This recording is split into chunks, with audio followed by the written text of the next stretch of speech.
Welcome back, dear viewers. You're still watching Nile Cruise on Nile TV, dear viewers, and a very special interview now. The Child Museum, dear viewers, also known as the Children's Civilization Creativity Center, is one of the Heliopolis Association major projects.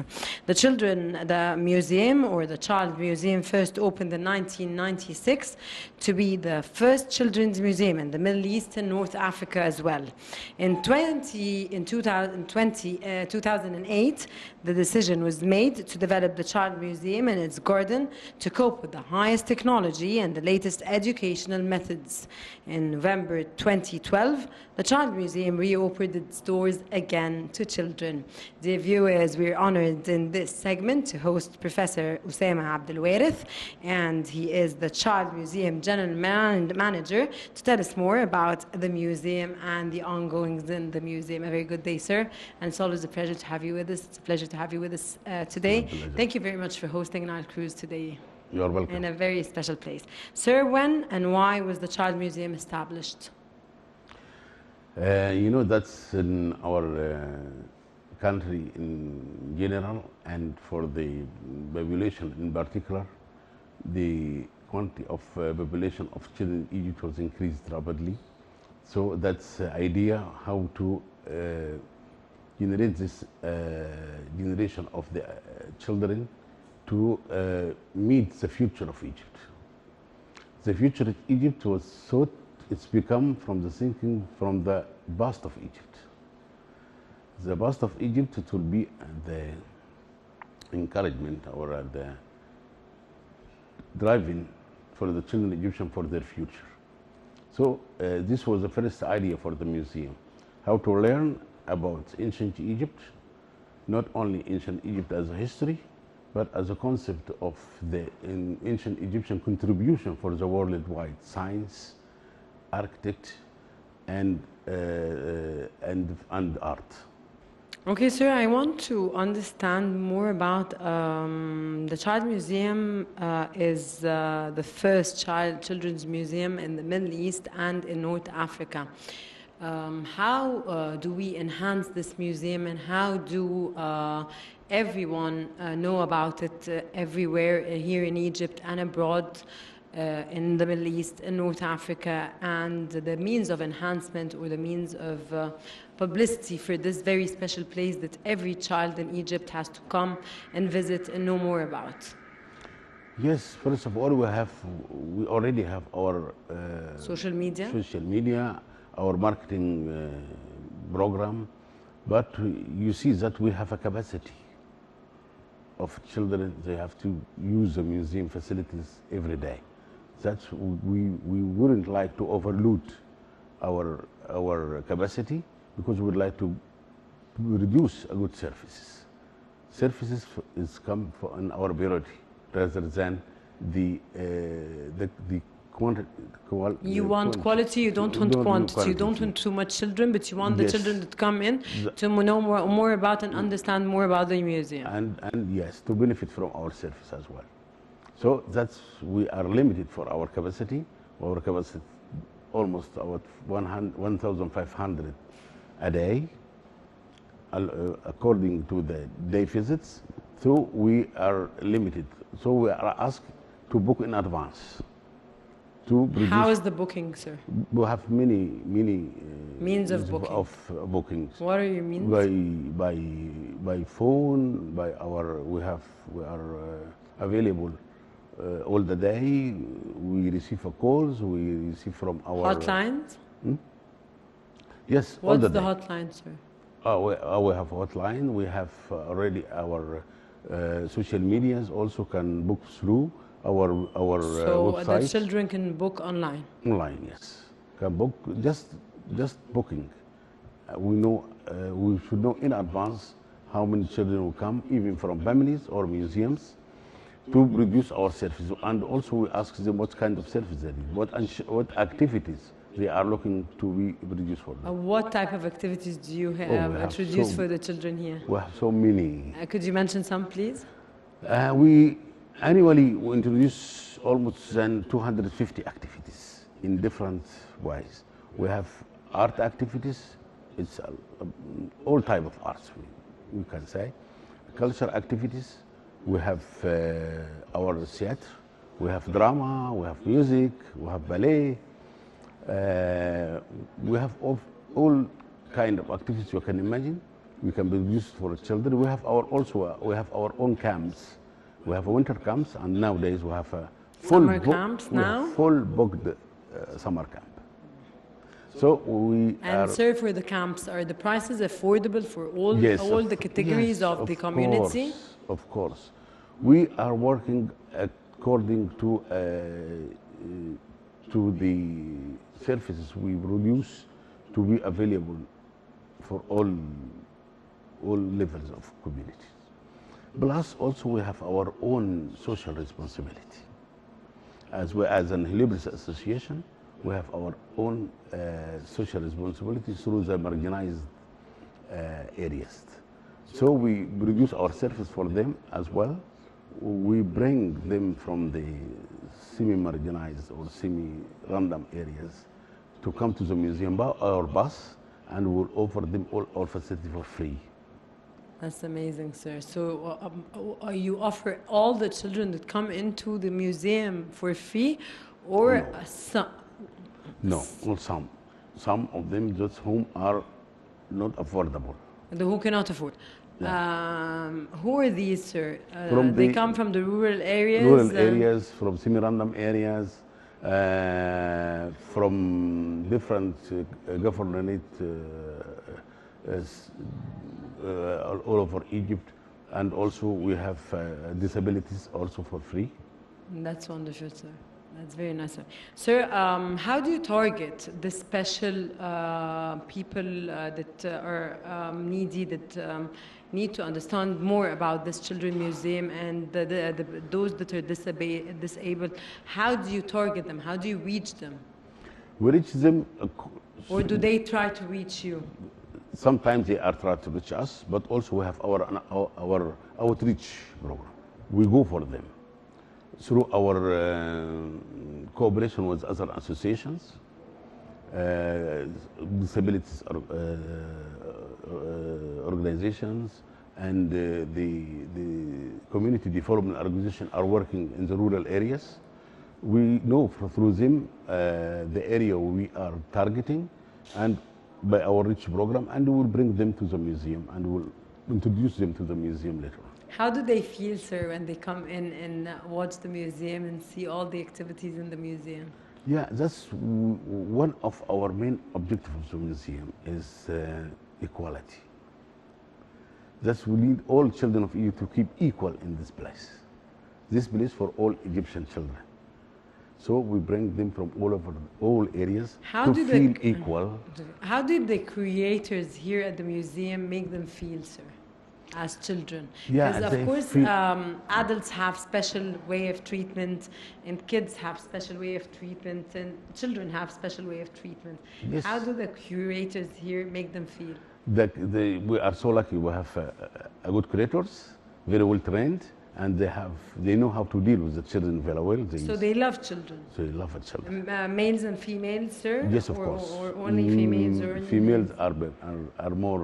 Are more professional, because yes. Females are more kind. Yeah, are more kind, and in numbers also here in the museum are more than males. So we are really heal on them on this area, and all children come here. First of thing, the children feel after visit the museum how they are proud by their civilization, how they pride of the country. So this is one of our target also, to increase the loyalty, not only for the past, present, and feel for the future as well. That's an amazing goal, sir, that you work on, and we hope that you reach your goal with all the children here in Egypt, and we all reach with them together to be the best children all over the world. Sir, what kind of exhibits can visitors expect to see at the museum? Yeah, we are not, look, I didn't say we are different, but we reduce a different way of interpretation. The interpretation we produce here for the children is how to link them by their past, not only by the history they read in school books, but by the storytelling. So they see here what they learn at school, in books, and they study by heart to go and have an exam and get good points. So here they come and understand what they studied. Yes, we already have link between our activities here and the school curriculum.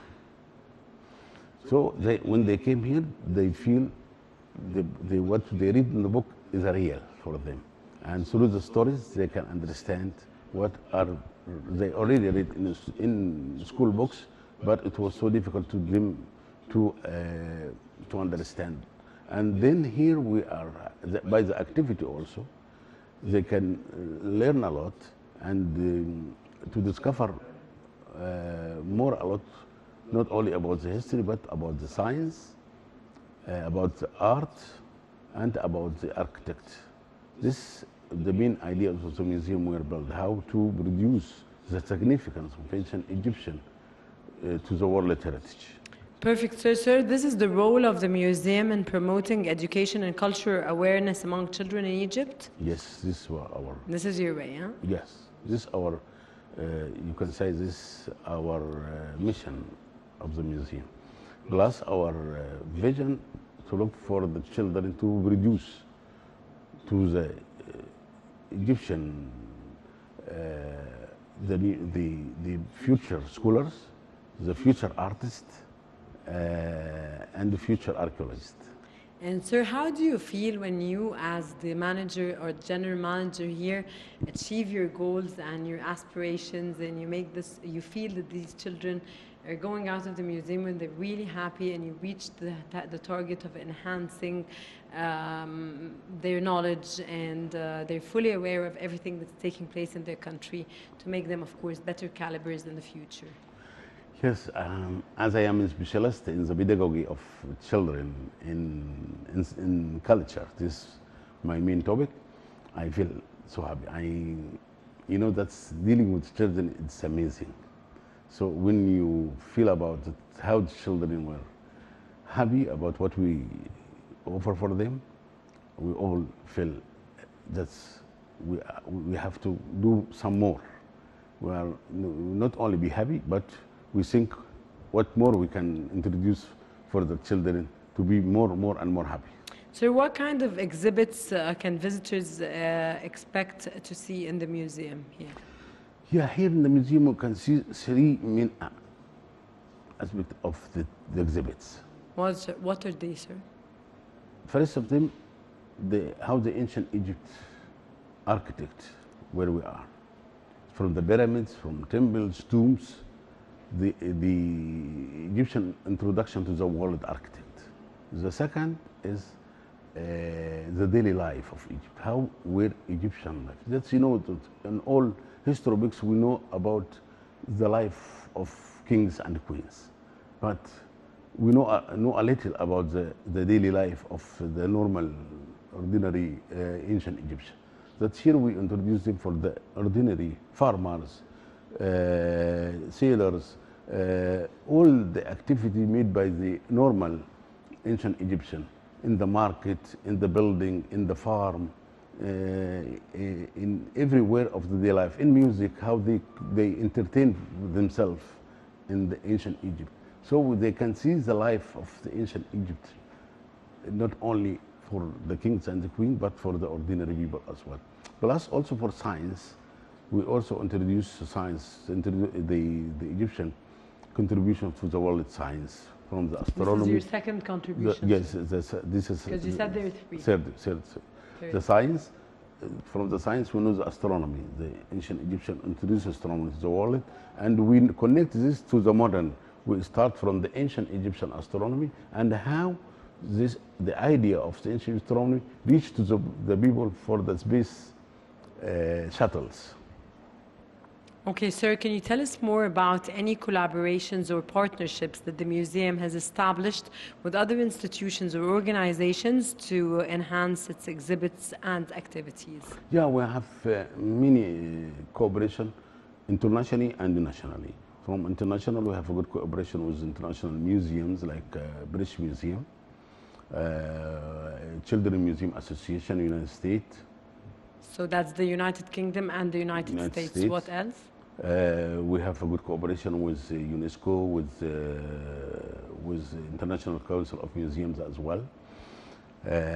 We already have awarded from the international organization, from the yes, you had in May 2012 the museum won the UK's Museum and Heritage International Award. Yes, this is the award you're telling me about. Yeah, this was the first award we received just after the opening of the museum. You know why? This museum was built during the uprising. During the uprising, and nobody can. This museum will be opened. And how did you open it in such circumstances? Very difficult circumstances. Very difficult. How could you do this? We do it, and especially that the location of the museum is so close to everything that's taking place. It's so close from the location of events, you know. Exactly, that's what I'm discussing. Yeah, that's we worked in, you know, in high place, I can say. We were in secretly, and suddenly we introduced after the uprising, and it was shock for the whole world. Yes, that's a great achievement. Yes, why we received the award. This good achievement has been done during the uprising.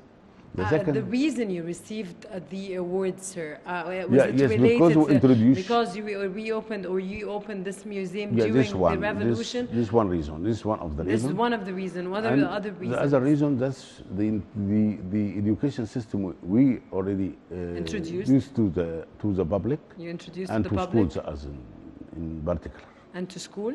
In particular, and to schools. How did the United Kingdom know more about this museum? Is it because of the collaboration that took place between you and the United Kingdom? And they saw our activities during our website and through our social media from the beginning.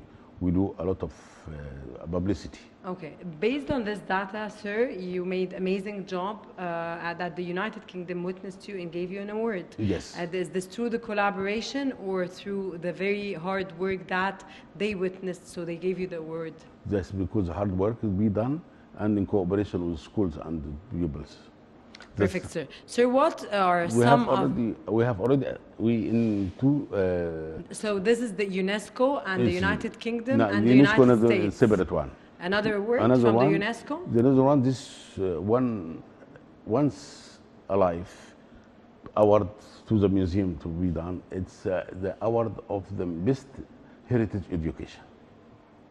The Best Education and Heritage Award we received from UNESCO. Best Education Heritage? Yes. You received from the UNESCO? From the UNESCO. This was in which year, sir?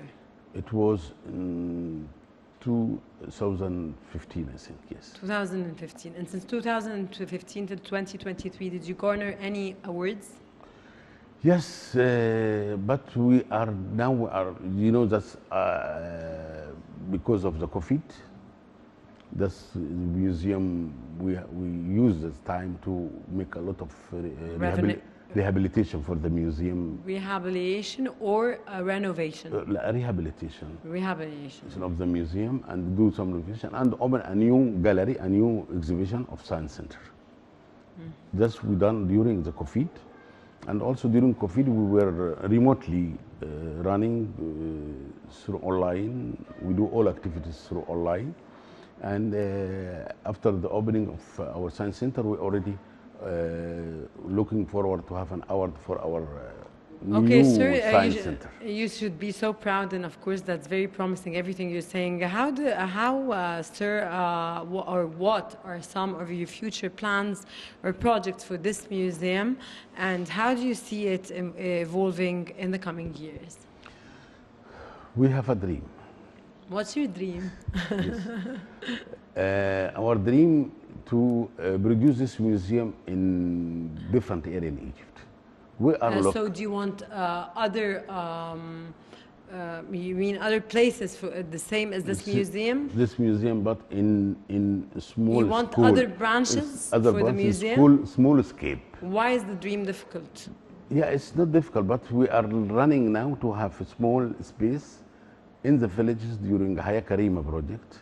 We hope. Decent Life project. Yeah, to But I think under the auspices of us President, an space in each village. but I think under the auspices of President Abdel Fattah al-Sisi and his very hard work for this the initiative, it won't be difficult to no, have. not difficult. Of course, he I will, know he difficult, will. but we are. If the president knows about it, it will be so easy. Yes, from your arena, that we are. Through media, yes. It's going to be so easy because the president, always enhances, especially when it comes to women and children. President Fattah al-Sisi is very keen on both. We are keen also to introduce. And we are with you in your dream, and we hope you all success, sir. Sir, how does the museum encourage children to take an active role in preserving Egypt's culture, heritage, and history? Yeah, this is one of the beginning. We know the children will be a main key for the preservation of our culture in future. And you know that's enhancing of children and through the museum and to we make them more awareness about their history and civilization. My belief, the main topic to help to preserve the Egyptian heritage for the future, Egyptians themselves. If they are very well awareness about their history and heritage, they preserve it. So the children will be our main key for the preservation of our... In the future, of course, in the future. By learning about the history, they do by the new interpretation of the history, by help them to dig, to discover, to see how they are proud by their history and their heritage. And I think in the future, we hope they will help and preserve our heritage and civilization for many years later on. Okay, so what kind of impact do you hope the museum will have on young visitors, both in terms of education and culture awareness? Of course, sir, we mentioned that children read and learn at school, and they come here, they see, so this makes what they have in their subconscious stronger, and their awareness is much more. In this context of my question, how do you see, how do you read the ongoings? The ongoing, and we will hope that we will going on in the future. We already do some ideas of to connect the museum collection with the national curriculum. But we are looking forward from schools and school teacher to bring their history class to the museum, to learn the history class within the museum. They bring the children here to learn in the atmosphere of the museum, the ancient history. They already read in the schools. This class to be kept in the museum rather than in the classroom. Professor Osama, how do you read and feel when you're the general manager of this child museum, which is one of the Heliopolis Association major projects? Yes, this is really one of the major projects of Heliopolis Association, because you know that we are NGO. We are more flexible. Our NGO? Yes, we are NGO. As a museum. You are a non-governmental. Yes. You are a non-governmental organization. Yes, because we belong to the Heliopolis Association. To the what? Heliopolis Association. Heliopolis Association. Yeah. So, and how does the government participate with you? The government does not participate. No, we are NGO. We are completely the NGO. So you're a non-governmental organization. Non-governmental organization, yes. And then one of the largest project of Heliopolis Association. So we are funded by the Heliopolis Association. The Heliopolis Association is one of the major non-governmental organizations. Yes. And really the association are very keen to work in culture and libraries. We have three more libraries in Heliopolis and one in Las Marat as well. And they pay more attention for this institution, the Child Museum, and the Child Museum, one of the major projects of the... Sir, the Heliopolis Association relation with the government, Yes, just as association, as a part of NGOs belonging to the Ministry of Social Solidarity. Social solidarity. Okay, from here we have to, of course, pay. Are you well taken care of, sir? Yes, of course. You are. Yeah, yeah. By of the course. Heliopolis Association. By the Heliopolis, by the support of Heliopolis. And how is the Ministry of Social Solidarity holding everything around with? Is there collaboration? No. Just they're supervising the associations. They're all supervising, of it. okay. Supervising. Sir, it was of course my pleasure to have this wonderful interview with you. General Manager of the Child Museum in Heliopolis, Professor Osama Wareth. We thank you very much for this very exclusive interview. It was of course our pleasure, sir, and of course through media we hope to enhance this amazing place. Thank you very much for joining us today in this segment of Nile Cruise and in this episode of Nile Cruise. And thank you for, of course, having us here today. You're welcome. Thank you. Dear viewers, stay tuned. I'll be back again. Don't go away.